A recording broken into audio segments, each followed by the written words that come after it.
Sometimes adding new sidekicks, being bigger, and setting up even bigger films do not make sequels better. Those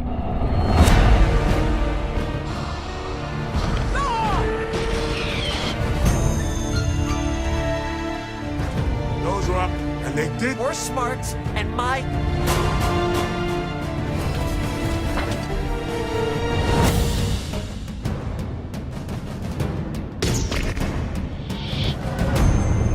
He told me enough. No, I.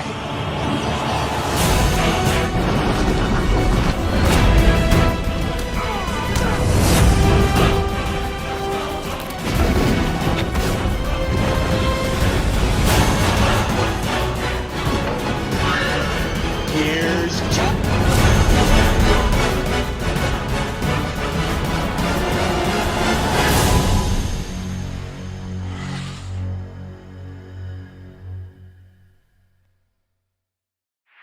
Hey everyone, it's Don G. Corleone here, and I'm here with a brand new movie review. And this movie review is going to be for the third entry in the first phase of this whole entire saga that I'm reviewing for a good chunk of the year.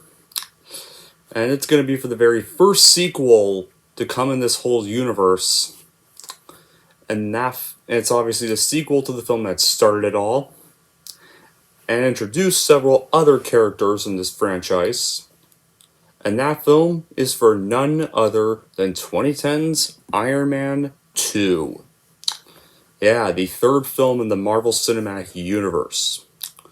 So how does this movie go? Well, with the world now aware of his dual life as the armored superhero Iron Man, billionaire inventor Tony Stark faces pressure from the government, the press, and the public to share his technology with the military. Unwilling to let go of his invention, Stark, along with Pepper Potts and James Rodney Rhodes at his side, must forge new alliances and confront powerful enemies. Yeah. So the plot goes. How was this made? Well, it all started when Jon Favreau said it was originally his intent to create a film trilogy for Iron Man, with O'Banion Stain becoming Ironmonger during the sequels. After a meeting between Favreau and various comic writers, including Mark Millar, Stain became the main villain in Iron Man.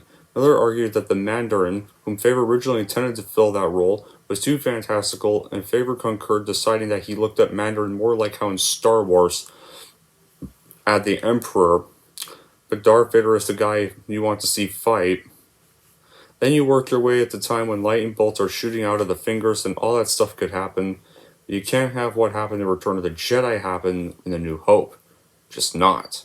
Favreau even discussed in interviews how the film's version of Mandarin allows him to incorporate the whole pantheon of villains. They mentioned that S.H.I.E.L.D. would continue to have a major role. During development, Favreau said the film would explore Stark's alcoholism, but it would not be the demon in a bottle version. And while promoting the first film, Downey stated that Stark would probably develop a drinking problem as he is unable to cope with his age. The effects of revealing he is Iron Man and Pepper getting a boyfriend, Downey later clarified that the film was not a strict adaptation of the demon in a bottle storyline from the comic book series, but was instead the interim space between the origins and the demon's story arc. And Shane Black gave some advice on the script and suggested to Favreau and Downey that they modeled Stark on J. Robert Oppenheimer, making the press with being the destroyer of worlds after working on the Manhattan Project. An early version of the film's story involved Justin Hammer creating different villains in addition to Whiplash, like Ghost, but the idea was discarded, and Ghost would later debut in the MCU in Ant-Man and the Wasp. And immediately following Iron Man's release, Marvel Studios announced they were developing a sequel, with the intended release date of April 30th, 2010. Then in July 2008, after several months of negotiating, Favreau officially signed on to direct. That same month, Justin Durek signed on to write the script, which would be based on a story written by Favreau and Downey. And Durek later co-wrote Tropic Thunder, which Downey had also starred in the very same year Iron Man came out, and Downey recommended him to Marvel. And Jenny Tarkovsky storyboarded the film, and Adi Granov in turn to supervise the designs for Iron Man's armor.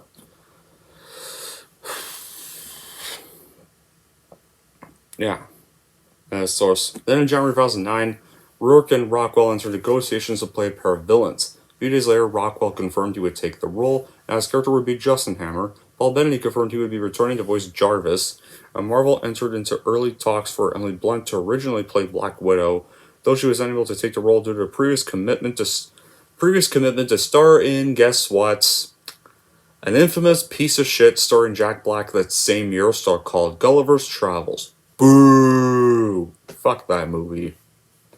Yeah, that film was probably the worst Jack Black movie yet. Samuel L. Jackson confirmed that he had been in discussions to reprise the role of Nick Fury from the first film's post-credit scene, but that contract disputes were making the deal difficult. And Jackson stated there was a huge kind of negotiation that broke down, and he didn't know maybe he wouldn't be Nick Fury, but guess what, guys? He still was Nick Fury. So after the film was shot and marketed, Iron Man 2 would premiere at the El Capitan Theater on April 26, 2010, and was released in the United States on May 7, 2010, as part of Phase 1 in the MCU. The film received praise for its action sequences and performances, but they deemed it inferior to the first film. Because sadly, this did not get as much acclaim as the first one got when it released 2 years earlier.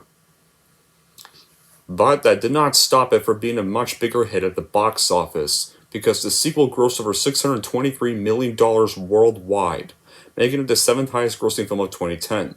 It received an Academy Award nomination for Best Visual Effects. Every MCU film does.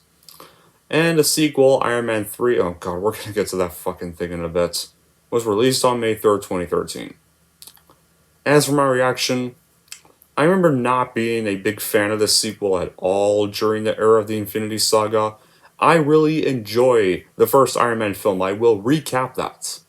I really enjoy the first one.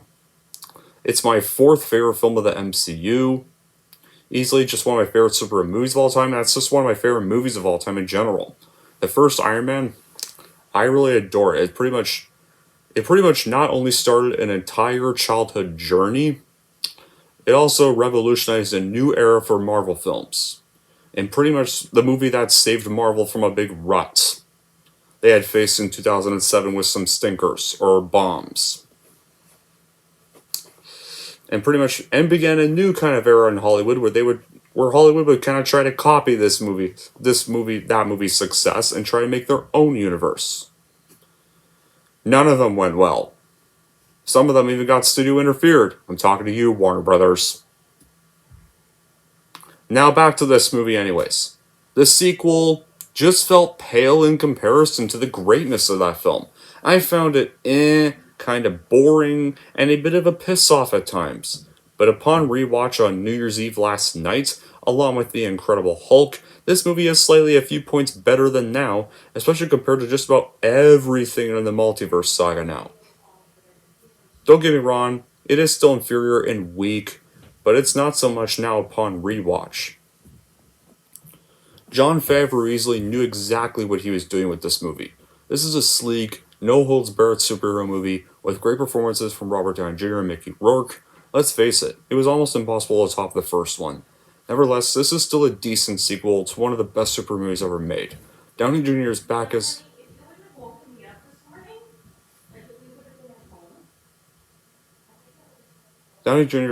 Tony Stark in one of the first superheroes to forego a secret identity. This eliminates what I feel is one of the weakest gimmicks to the superhero genre, the secret identity to protect your loved ones.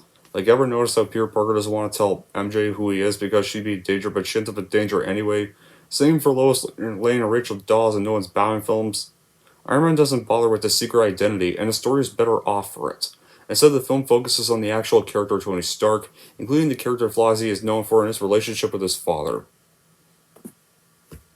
The plot is really about the sins of the father passing on to the son. The father of the film's villain has been wronged by Stark's father and kind of leads a high-tech revenge story.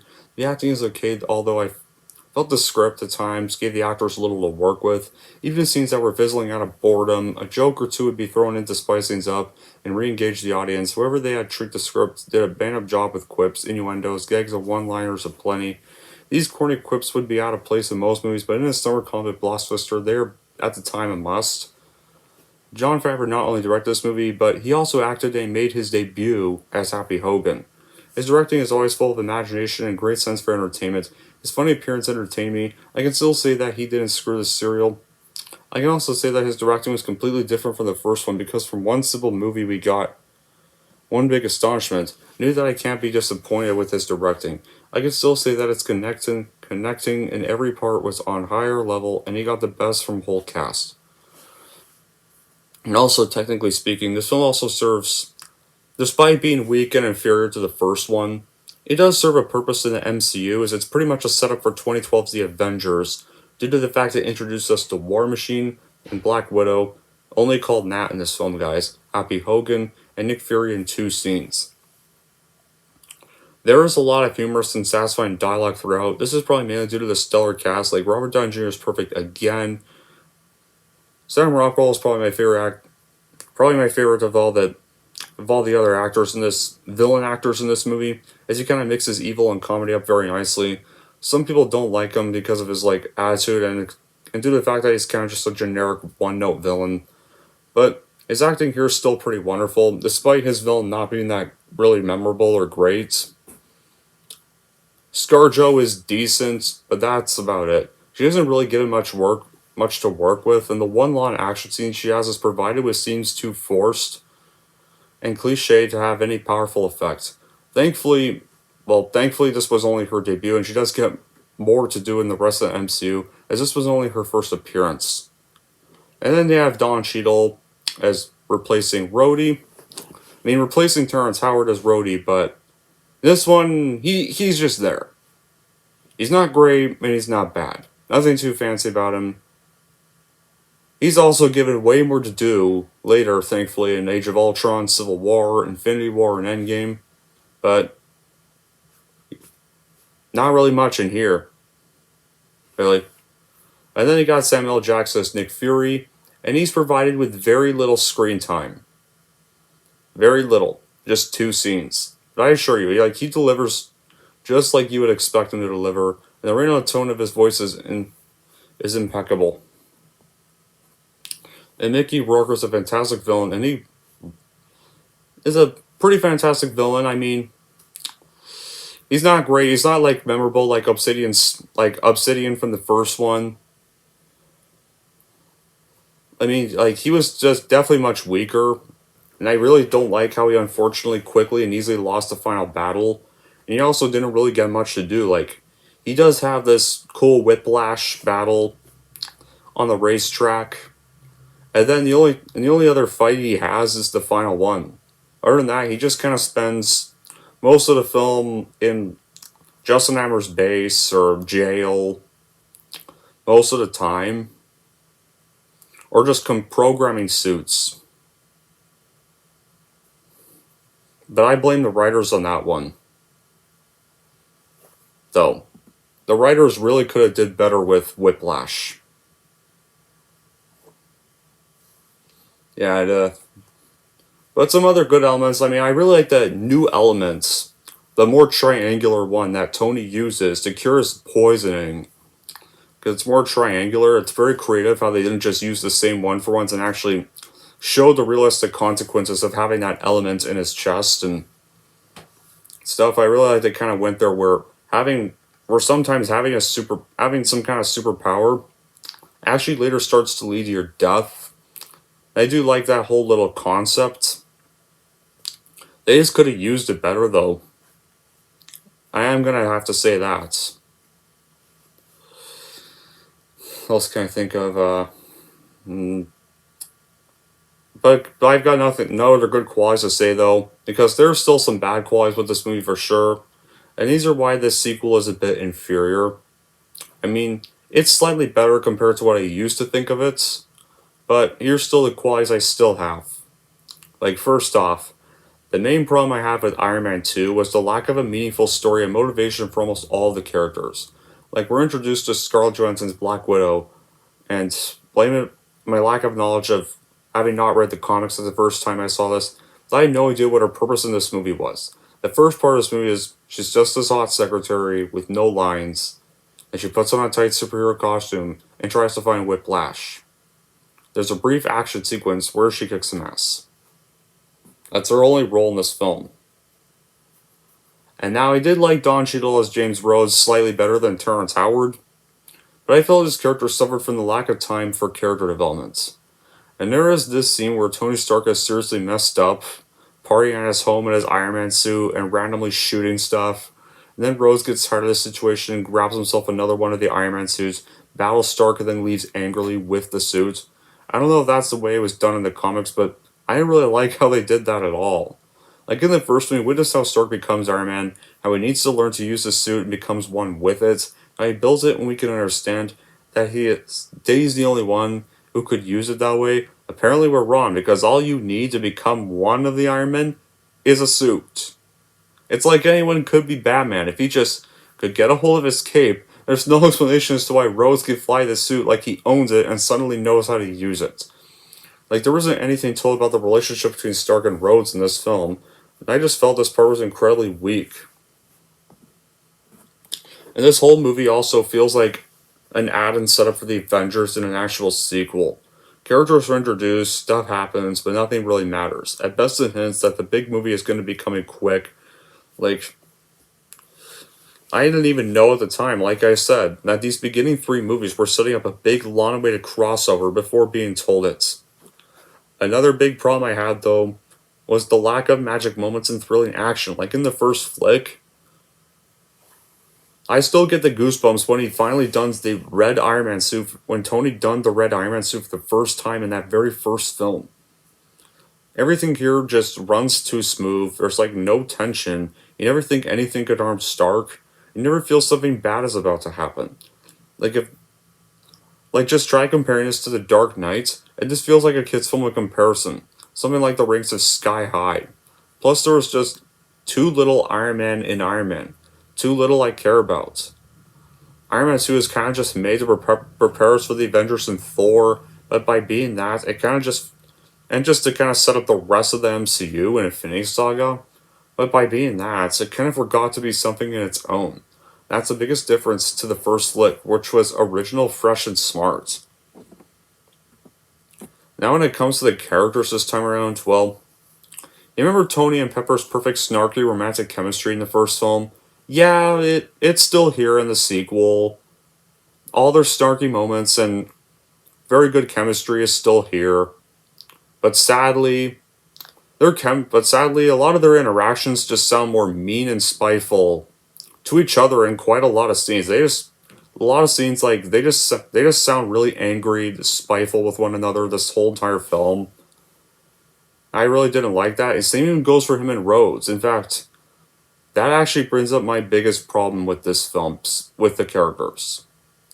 I didn't like they made Tony pretty unlikable and far more immature in this movie after his character development in the first one. Now I get it's a bit understandable since the reactor he has is starting to kill him, but they still could have had him at least still be a bit likable in most of the first bit. Here.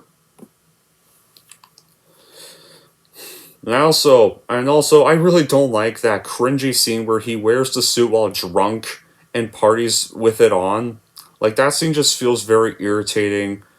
And they even give Justin Hammer this dance scene during the convention scene, which doesn't even feel needed.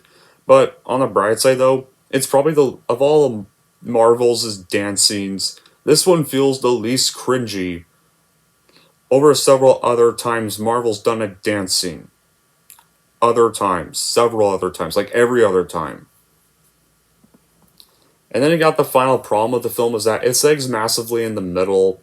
Like, once the Monaco scene is over, it's almost entirely talking until the final fight, which is somewhat both long and underwhelming. Given how easily Iron Man and War Machine dispatched the drone army, and I do like a lot of that talking, some of it, like the sitting on the donuts bit has become iconic. And the action scenes are still pretty fun. You got the race car track battle, which is very epic to watch. When he kind of dons that racetrack suit, I kind of wish he had that suit in most of the film. You can only see it in the one scene, and that's it. Which is kind of a shame, because that suit's pretty cool. And he got this night, and he got the little battle at the convention, and especially one where Tony saves this kid that's wearing a toy Iron Man helmet. And get this, guys. That kid, believe it or not, was later confirmed to actually be young Peter Parker. So it pretty much sets up their father and son relationship they have, and yeah, like, it was a nice little reveal. So I like they didn't forget about that moment here. Hence why, despite the bad qualities I have mentioned, Iron Man 2 is not a terrible MCU film or sequel, but it is still pretty inferior to the first film. However, compared to almost just about everything that's not No Way Home in Phase 4, I'll still take it over any of that stuff.